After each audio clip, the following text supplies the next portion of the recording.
Се сложувам дека сите го поддржуваме и законот и амандманот. Но уште еднаш да истакнам на суштината на проблемот.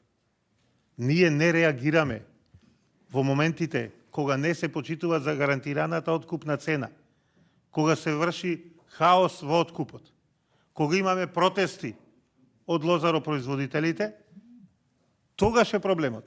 Кога наместо 11 со 13 денари за Смедеревка и за Вранец, колку што е за гарантираната откупна цена, грозјето се откупуваше по денар, 2, 3, 5. Тоа го кажуваме ние проблемот. И после со вакво субвенционирање, со ваква интервенција, не се решава проблемот. Затоа уште еднаш апелирам и за другите производи, земјоделски, да не дозволиме во моментите на припрема на откупот, во моментите на кога тече откупот, да бидат ограбени, оплячкани, обесправени земјоделците.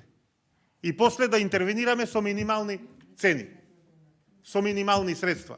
Овие средства за лозарите се минимални. Луѓето бараат да му се откупи производот по загарантирана откупна цена. Тие и нема да сакаат субвенции ако го продадат по загарантирана откупна цена. Ви благодарам. Ви благодарам.